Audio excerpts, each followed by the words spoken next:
So today I'm watching a travel vlog with you, and I hope I can give you some useful insight along the way. This video was made by a foreigner traveling in China, and I will be sharing my thoughts as someone who lived here for over 30 years. Whether it's helping you plan your trip or it's planning some cultural differences, I'm here to give you the local perspective. Out of respect, I will also include the original video link below, so make sure to give them some thumbs up too. Alright, let's get started. That is a big one. Oh, shit. That is a big one. That is. What? Yeah, shit, brother. Awesome. To start off are things you can't do in USA, but you can do in China. I'll take that. How much do you reckon that cost? So they take the food and eating in the street.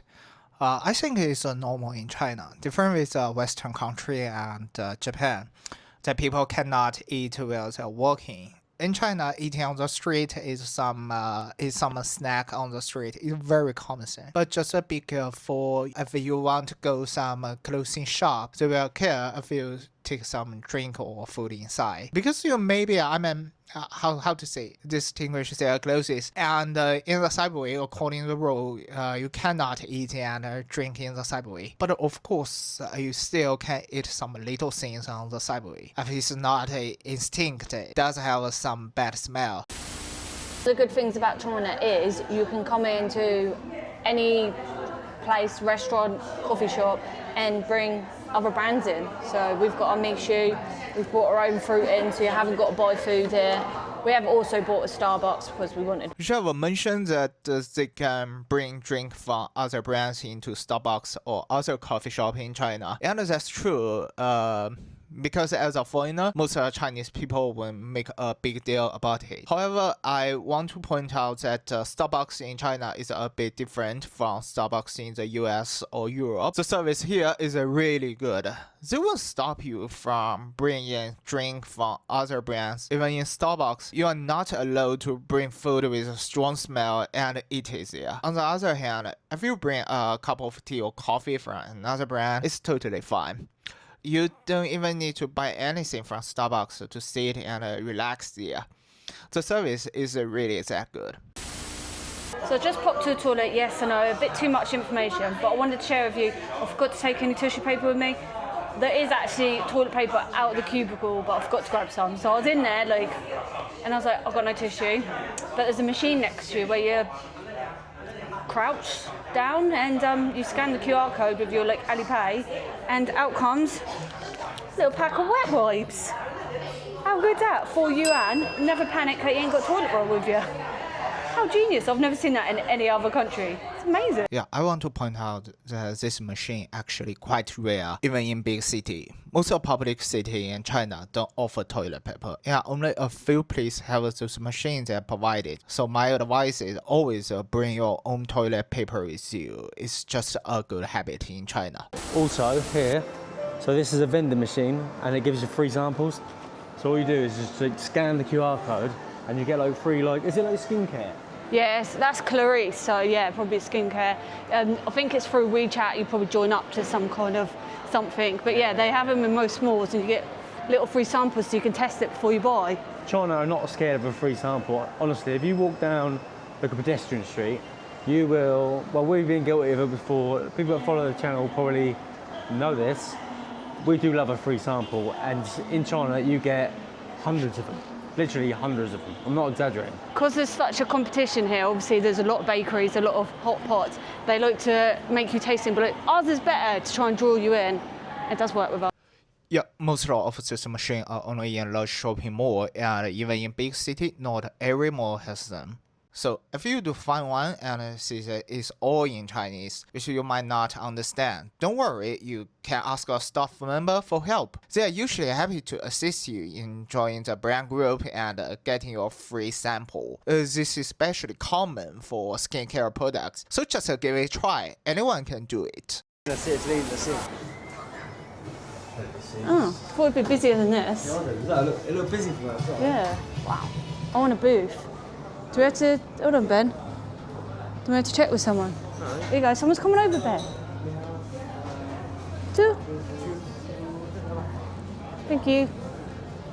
Oh well, it's actually a bit busy now for. We kind of messed up because if we got here before 8 o'clock, it was buy one get one free refill on drinks, like beer, and that time is 8:20. So when you enter a restaurant in China, you will often see a waiter trying to guide you to seat, but it's not as strict as in Europe or the US. You can pretty much pick your own set. For example, when I go into a Chinese restaurant, I quickly scan the setting and choose a spot I like. Then I just ask the waiter something like, can I sit here? If the seat isn't reserved, they won't say no.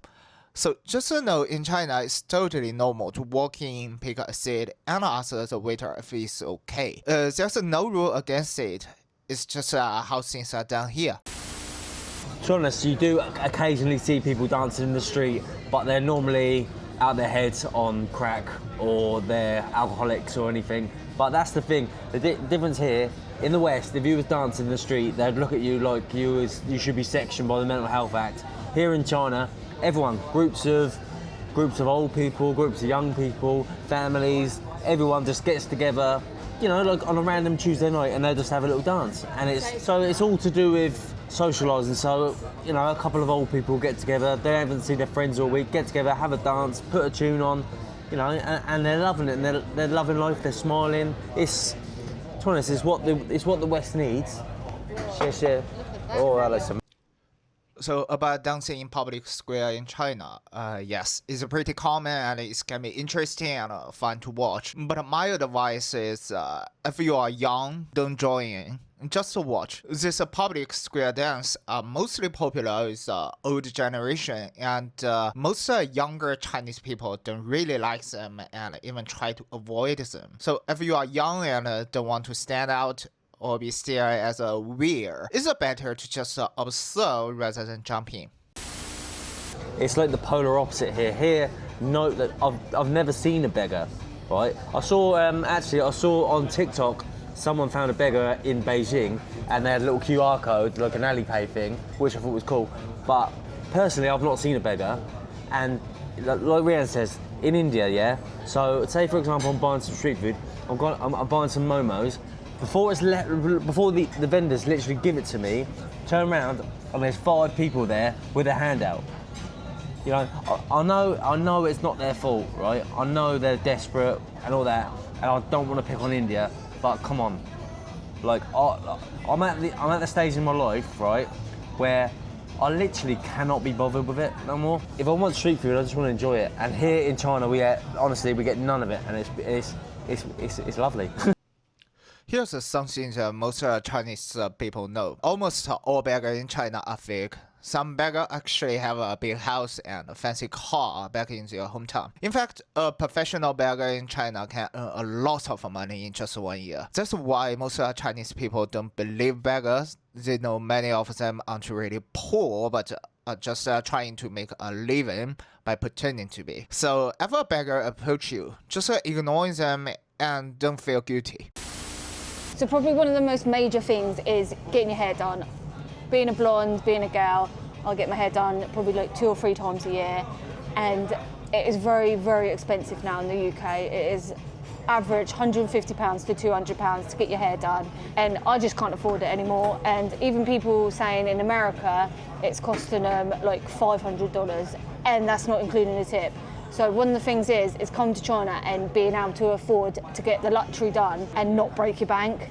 I'm getting my hair done in a couple of days and they've quoted me £80 for the same thing I'd get in the UK. Obviously prices are different here in China, but I think the service are like a lot better. Like, I love my hairdresser in the UK, she's absolutely amazing. But I'll probably get like a massage chair here, they'll probably go and buy me a fruit pot. Like the last time I got my hair done, when we were in Shenzhen, Ben had a haircut on the street for like £2. Like, it's craziness when... £1.50 when he'll pay about £15 to £20 in the UK for a similar haircut. Like, come on, he's a boy, not much is gonna Rihanna, change, is it? I'm enjoying you going off in tandems because I'll get to enjoy my food. I know, it's all right. Going on a date night and it's affordable, well, it shows you. This is an expensive meal to us in China. Like, we eat out for like £6 normally. This is probably going to cost us 10, 20, £25 maybe, maximum. Like, we couldn't afford that in the UK. We never go out on date nights anymore because it's too pricey. It would have cost us double in the UK.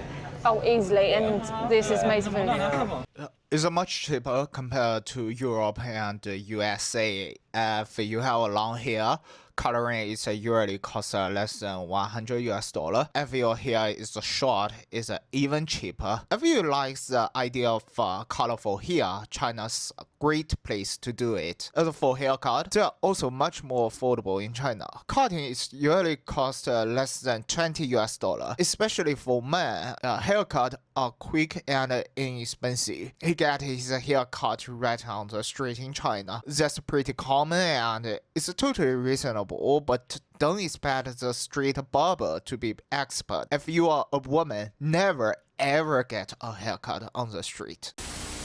I'm going to crack open this beer. Obviously, in China, there's no open container law, so you can just, well, it's free, isn't it? You can just drink. Well, there's no law saying you can't do it, and technically you can drink anywhere in China. But I don't recommend it. Is different from smoking because there are places where smoking is not allowed, like indoor or on some sidewalk. But alcohol, you can drink it freely in public. However, if you are concerned about a cultural stereotype, here's the thing: in many Asian culture, including Chinese culture, it's the same as a bit inappropriate to drink alcohol in public space like street, train, or car. For many of us, it's not about freedom; it's more about culture norm. People don't like the smell of alcohol, and if you walk into a public place drinking of it, it can be considered rude. So while you technically can drink in public, just know that it may make you stand out, and it's generally not seen as respectful. If you don't mind being stared at,